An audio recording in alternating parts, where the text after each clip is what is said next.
जय श्री राम, जय हनुमान। आज मंगलवार को सुनिए मंगलवार व्रत की संपूर्ण कथा।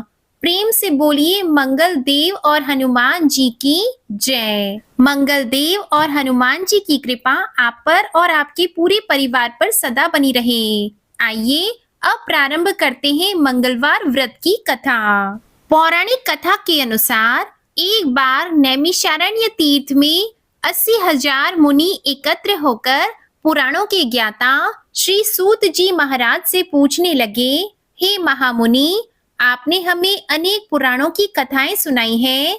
अब आप कृपा करके हमें ऐसा व्रत और कथा बताएं जिसके करने से संतान की प्राप्ति हो तथा मनुष्यों को रोग, शोक, अग्नि, सर्व दुख आदि का भय दूर हो। क्योंकि कलयुग में सभी जीवों की आयु बहुत कम है, फिर इस पर उन्हें रोग, चिंता के कष्ट लगे रहेंगे, तो फिर वह श्री हरि के चरणों में अपना ध्यान कैसे लगा सकेंगे।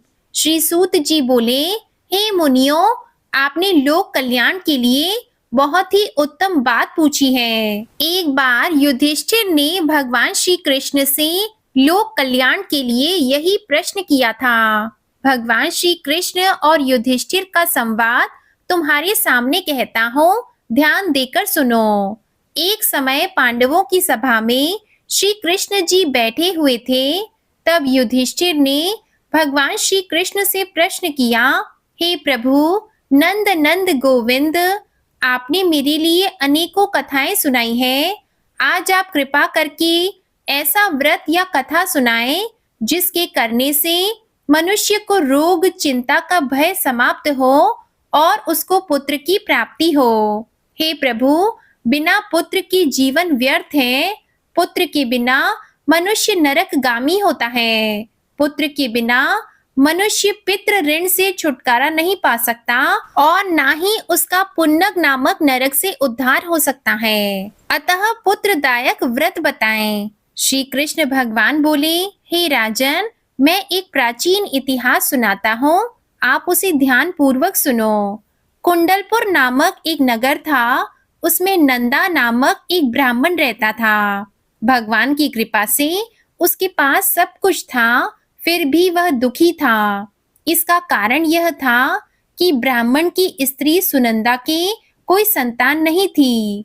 सुनंदा पतिव्रता थी, भक्ति पूर्वक श्री हनुमान जी की आराधना करती थी। मंगलवार के दिन व्रत करके अंत में भोजन बनाकर हनुमान जी का भोग लगाने के बाद स्वयं भोजन करती थी। एक बार मंगलवार के दिन ब्राह्मणी गृह कार्य की अधिकता के कारण हनुमान जी को भोग ना लगा सकी, तो इस पर उसे बहुत दुख हुआ। उसने कुछ भी नहीं खाया और अपने मन में प्रण किया कि अब तो अगले मंगलवार को ही हनुमान जी का भोग लगाकर अन्न जल ग्रहण करेगी। ब्राह्मणी सुनंदा प्रतिदिन भोजन बनाती, श्रद्धा पूर्वक पति को खिलाती, परंतु स्वयं भोजन नहीं करती और मन ही मन श्री हनुमान जी की आराधना करती थी। इसी प्रकार 6 दिन गुजर गए और ब्राह्मणी सुनंदा अपने निश्चय के अनुसार भूखी प्यासी निराहार रही और अगले मंगलवार को ब्राह्मणी सुनंदा प्रातः काल ही बेहोश होकर गिर पड़ी। ब्राह्मणी सुनंदा की असीम भक्ति के प्रभाव से श्री हनुमान जी बहुत प्रसन्न हुए और प्रकट होकर बोले, सुनंदा, मैं तेरी भक्ति से अति प्रसन्न हूँ, तो उठ और वर मांग। सुनंदा अपने आराध्य देव श्री हनुमान जी को देखकर आनंद की अधिकता से विह्वल होकर श्री हनुमान जी के चरणों में गिरकर बोली, हे प्रभु, मेरी कोई संतान नहीं है, कृपा करके मुझे संतान प्राप्ति का आशीर्वाद दें, आपकी अति कृपा होगी। श्री महावीर जी बोले, तेरी इच्छा पूर्ण होगी, तेरे एक कन्या उत्पन्न होगी, उसके अष्टांग प्रतिदिन सोना दिया करेंगे। इस प्रकार कहकर श्री महावीर जी अंतर ध्यान हो गए। ब्राह्मणी सुनंदा बहुत हर्षित हुई और सभी समाचार अपने पति से कहा। ब्राह्मण देव कन्या का वरदान सुनकर कुछ दुखी हुए, परंतु सोना मिलने की बात सुनी तो बहुत प्रसन्न हुए विचार किया कि ऐसी कन्या के साथ मेरी निर्धनता भी समाप्त हो जाएगी। श्री हनुमान जी की कृपा से वह ब्राह्मणी गर्भवती हुई और 10वें महीने में उसे बहुत ही सुंदर पुत्री प्राप्त हुई। यह बच्ची अपने पिता के घर में ठीक उसी तरह से बढ़ने लगी जिस प्रकार शुक्ल पक्ष का चंद्रमा बढ़ता है। 10वें दिन ब्राह्मण ने उस बालिका का नामकरण संस्कार कराया। उसके कुल पुरोहित ने उस बालिका का नाम रत्नावली रखा, क्योंकि यह कन्या सोना प्रदान किया करती थी। इस कन्या ने पूर्व जन्म में बड़े ही विधान से मंगल देव का व्रत किया था। रत्नावली का अष्टांग बहुत सा सोना देता था। उस सोने से नंदा ब्राह्मण बहुत ही धनवान हो गया। अब ब्राह्मणी भी बहुत अभिमान करने लगी थी। समय बीतता रहा। अब रत्नावली 10 वर्ष की हो चुकी थी। एक दिन जब नंदा ब्राह्मण प्रसन्न चित्त था, तब सुनंदा ने अपने पति से कहा, मेरी पुत्री रत्नावली विवाह के योग्य हो गई है, इसलिए आप कोई सुंदर तथा योग्य वर देखकर इसका विवाह कर दें। यह सुनकर ब्राह्मण बोला, अभी तो रत्नावली बहुत छोटी है। तब ब्राह्मणी बोली, शास्त्रों की आज्ञा है कि कन्या 8वें वर्ष में गौरी, 9वें वर्ष में रोहिणी, 10वें वर्ष में कन्या, इसके पश्चात रजस्वला हो जाती है। गौरी के दान से पाताल लोक की प्राप्ति होती है। रोहिणी के दान से वैकुंठ लोक की प्राप्ति होती है। कन्या के दान से इंद्र लोक में सुखों की प्राप्ति होती है। अगर हे पतिदेव रजस्वला का दान किया जाता है तो घोर नरक की प्राप्ति होती है। इस पर ब्राह्मण बोला, अभी तो रत्नावली मात्र 10 ही वर्ष की है और मैंने तो 16-16 साल की कन्याओं की विवाह कराए हैं, अभी जल्दी क्या है। तब ब्राह्मणी सुनंदा बोली, आपको तो लोभ अधिक हो गया है। शास्त्रों में कहा गया है कि माता पिता और बड़ा भाई रजस्वला कन्या को देखते हैं तो वह अवश्य ही नरकगामी होते हैं। तब ब्राह्मण बोला, अच्छी बात है, कल मैं अवश्य ही योग्य वर की तलाश में अपना दूत भेजूंगा। दूसरे दिन ब्राह्मण ने अपने दूत को बुलाया और आज्ञा दी कि जैसी सुंदर मेरी कन्या है वैसा ही सुंदर वर उसके लिए तलाश करो। दूत अपने स्वामी की आज्ञा पाकर निकल पड़ा। पंपई नगर में उसने एक सुंदर लड़की को देखा। यह बालक एक ब्राह्मण परिवार का बहुत गुणवान पुत्र था। इसका नाम सोमेश्वर था। दूत ने इस सुंदर और गुणवान ब्राह्मण पुत्र के बारे में अपने स्वामी को पूर्ण विवरण दिया। ब्राह्मण नंदा को भी सोमेश्वर अच्छा लगा और फिर शुभ मुहूर्त में विधि पूर्वक कन्यादान करके ब्राह्मण ब्राह्मणी संतुष्ट हो गए। परंतु ब्राह्मण के मन में लोभ समाया हुआ था। उसने कन्यादान तो कर दिया, पर वह बहुत ही दुखी था। उसने विचार किया कि रत्नावली तो अब चली जाएगी और मुझे इससे जो सोना मिलता था अब वह नहीं मिलेगा। मेरे पास जो धन था कुछ तो इसके विवाह में खर्च हो गया और जो शेष है वह भी कुछ दिनों के बाद समाप्त हो जाएगा। मैंने तो इसका विवाह करके बहुत बड़ी भूल कर दी है। अब कोई ऐसा उपाय हो कि रत्नावली मेरे घर में ही बनी रहे, अपने ससुराल न जाए। लोभ रूपी राक्षस ब्राह्मण के मस्तिष्क पर छाता जा रहा था। रात भर अपनी शैया पर बेचैनी से करवट बदलते बदलते उसने बहुत ही क्रूर निर्णय लिया। उसने विचार किया कि जब रत्नावली को लेकर उसका पति सोमेश्वर अपने घर के लिए जाएगा तो वह मार्ग में छिपकर सोमेश्वर का वध कर देगा और अपनी लड़की को अपने घर ले आएगा, जिससे नियमित रूप से उसे सोना भी मिलता रहेगा और समाज का कोई मनुष्य उसे दोष भी नहीं दे सकेगा। प्रातः काल हुआ तो नंदा और सुनंदा ने अपने जमाई तथा लड़की को बहुत सारा धन देकर विदा किया। सोमेश्वर अपनी पत्नी रत्नावली को लेकर ससुराल से अपने घर की तरफ चल दिया। ब्राह्मण नंदा महालोभ के वशीभूत होकर अपनी मति खो चुका था। पाप और पुण्य का उसे विचार ही नहीं रहा। अपने भयानक और क्रूर निर्णय को कार्य रूप देने के लिए उसने अपने दूत को मार्ग में अपने जमाई का वध करने के लिए भेज दिया था, ताकि रत्नावली से प्राप्त होने वाला सोना उसे हमेशा मिलता रहे और वह कभी निर्धन ना हो। ब्राह्मण के दूत ने अपने स्वामी की आज्ञा का पालन करते हुए उसके जमाई सोमेश्वर का मार्ग में ही वध कर दिया। समाचार पाकर ब्राह्मण नंदा मार्ग में पहुंचा और रुदन करती हुई अपनी पुत्री रत्नावली से बोला, हे पुत्री, मार्ग में लुटेरों ने तेरे पति का वध कर दिया है। भगवान की इच्छा के आगे किसी का कोई वश नहीं चलता। अब तू घर चल, वहां पर ही रहकर शेष जीवन व्यतीत करना। जो भाग्य में लिखा है वही होगा। अपने पति की अकाल मृत्यु से रत्नावली बहुत दुखी हुई और रुदन करते हुए अपने पिता से बोली, हे पिताजी, इस संसार में जिस स्त्री का पति नहीं है उसका जीना व्यर्थ है। मैं अपने पति के साथ ही अपने शरीर को जला दूंगी और सती होकर अपने इस जन्म को, माता पिता के नाम को तथा सास ससुर के यश को सार्थक करूंगी।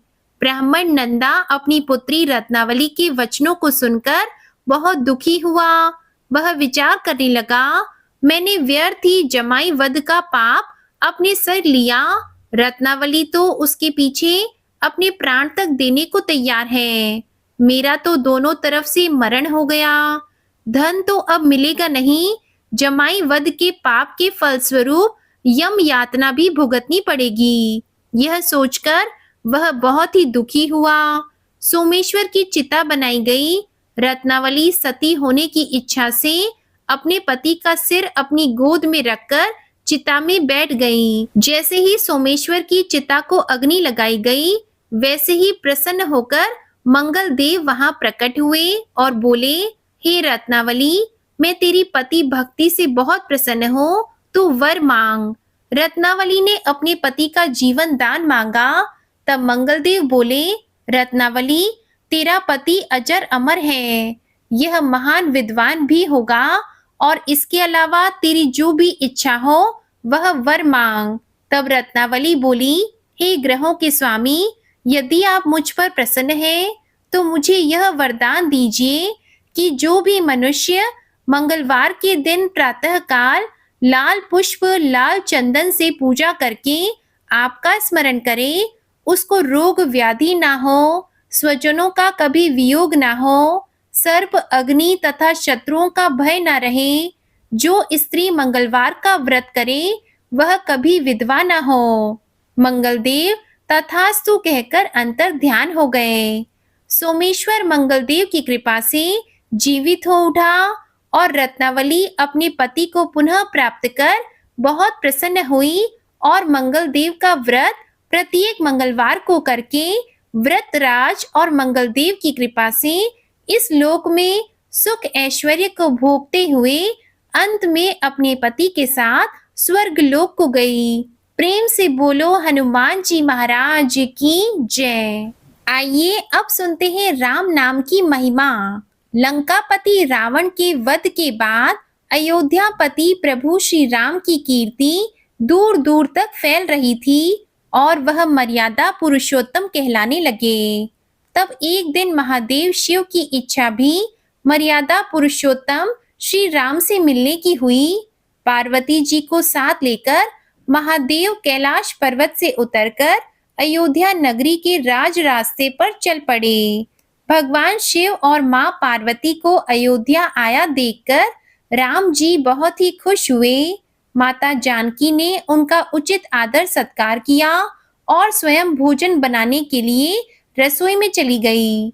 इस बीच भगवान शिव ने श्री राम से पूछा, आपके सेवक हनुमान जी दिखाई नहीं पड़ रहे। श्री राम बोले, वे बगीचे में हैं। शिव जी ने श्री राम जी से बगीचे में जाने की अनुमति मांगी और पार्वती जी का हाथ थामकर बगीचे में आ गए। बगीचे की खूबसूरती देखकर उनका मन मोहित हो गया। आम के एक घने वृक्ष के नीचे हनुमान जी दीन दुनिया से बेखबर गहरी नींद में सोए हुए थे। एक लय में खर्राटों से राम नाम की ध्वनि उठ रही थी। चकित होकर शिवजी और माता पार्वती एक दूसरे की ओर देखने लगे। माता पार्वती मुस्कुरा उठी और वृक्ष की डालियों की ओर इशारा किया। राम नाम सुनकर पेड़ की डालियां भी झूमने लगी थी और इनके बीच से भी राम नाम उच्चारित हो रहा था। शिवजी इस राम नाम की धुन में मस्त मगन होकर खुद भी राम राम कहकर नाचने लगे।